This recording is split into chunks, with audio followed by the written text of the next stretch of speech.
Thanks, Lauren. It's great to be here, and a big thank you as well to the Biomimicry Institute and the Ray C.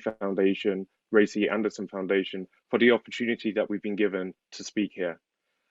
My name's Alex Greenhalgh. I am the CEO and co-founder of Spintex, which is a spin-out from the University of Oxford that has unraveled the secrets of spider silk spinning to provide the next generation of sustainable and high-performance materials for fashion and even further.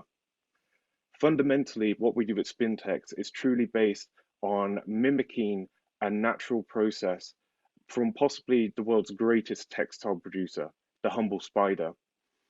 Inside every spider is a liquid protein complex combined with water and protein from the food that the spider eats that has a unique material property. It's what we call shear sensitive. It responds to physical force by converting from the liquid form to the solid form. If you had some of this material in your hand and rubbed it, it would eventually become a gel-like material. But when you start applying a pulling force to this material, you cause orientation, which allows for a fiber to be produced.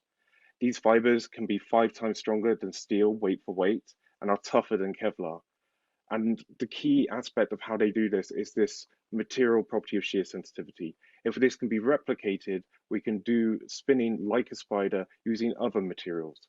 And this is truly what we set about to do with Spintex and have achieved by producing a scalable way of making shear sensitive feedstock.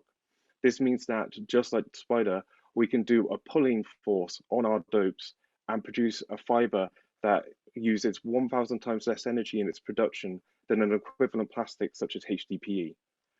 This offers us a unique possibility of providing sustainable materials that are also high performance for a variety of different industries, with our first target to be in fashion, but also hopes to bring it to automotive, aerospace, and even medical usages. Fundamentally, we believe at Spintex that nature has a solution for nearly every problem that we face as a species. The amount of wealth that is found in nature, where there isn't access to high density fuels such as fossil fuels, and everything must be energy efficient, can act as such a great template for developing our technologies in such a way that we reduce the impact we have on the environment. This can be seen in the sense that our materials and our technology is really backed by 300 million years of R&D that has been done over the millennia on the spider silk.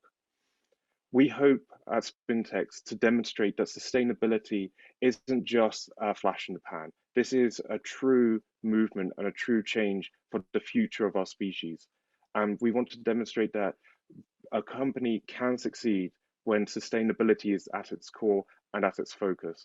In everything we do, we try to understand and minimize the environmental impact that we have. We want to demonstrate that this isn't just good marketing, this is good business sense.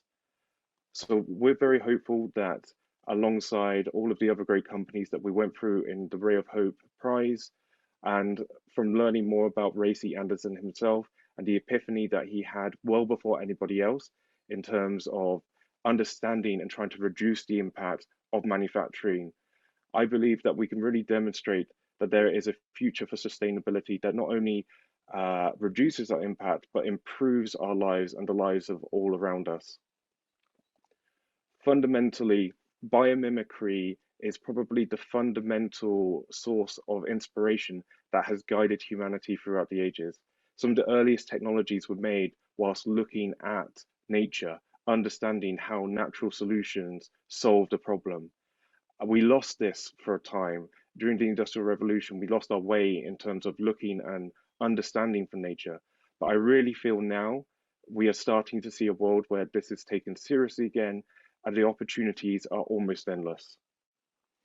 So I'd just like to thank you and everyone here at Circularity 21 for being part of that solution and being part of the future of a more sustainable humanity. And I want to thank again the Biomimicry Institute and the Ray C. Anderson Foundation for the opportunity to be here. I hope you enjoyed the rest of the talks. I'm absolutely sure they're going to be fascinating. Thanks very much.